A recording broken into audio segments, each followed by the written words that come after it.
What's up, YouTube? So this video gonna be about Steven Tyler's musical influences. Now, if I told you Bach, Beethoven, and classical, if I told you the blues, but obviously there's a few that come to mind: the Rolling Stones, Sly and the Family Stone.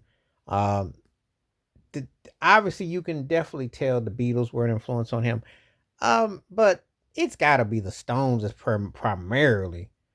The Mick Jagger vibe is all over everything that he does. I mean, when you see his mannerisms, the bad boy swag, the whole vibe, the whole approach to that blues rock bass type of tone and feel, and the way he sings and the cadence. And he also mentioned Janis Joplin, which I could see on him. You know, I could probably see some Jim Morrison on him too. Steven Tyler's a very interesting musical artistry because his vocals definitely loan themselves to the blues. Definitely is a throwback. Um, definitely would I be surprised if Bobby Blue Bland was an influence on him to an extent? No.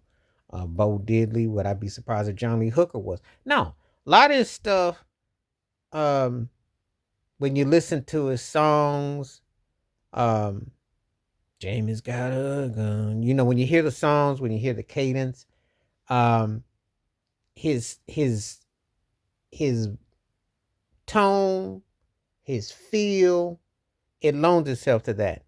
And Joe Perry, the guitarist, definitely was take a lick out of what Keith Richards did. So you can always tell the Jagger Richards influence with what they did. The Sly and the Family Stone for the groove and syncopation, I could understand it, especially when he did Walk This Way with Run DMC, because he had a groove to his voice, because you can hear the tone in him. Loving an elevator. When you hear the groove, that's one thing about his role was not that of what you hear Steven Tyler screaming vibe. It wasn't like what you heard screaming from Sammy Hagar or Axl Rose.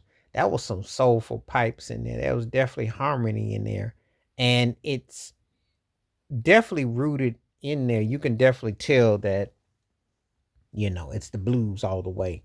So Muddy Waters, Albert Collins, some of those cats with a nod to Chuck Berry. I can hear a lot of, and Little Richard too. I can hear a lot of rockabilly, a lot of different things. But when he mentions Bach and Beethoven, and he mentioned classical, um, there's a certain thing there that can be heard too. I don't rule it out because he definitely has a distinctive musical mixture, concoction of themes that I've heard when I've listened to his music. So it's not far fetched, you know. It's not like I'm sitting there going, "Oh yeah, he really said that person." No, you know. But obviously, front and center when I think about everything that Aerosmith did in his manner, the Rolling Stones and Mick Jagger are like gotta be at the top of the influence, gotta be top of the food chain because it's all over. It's exactly like a blueprint.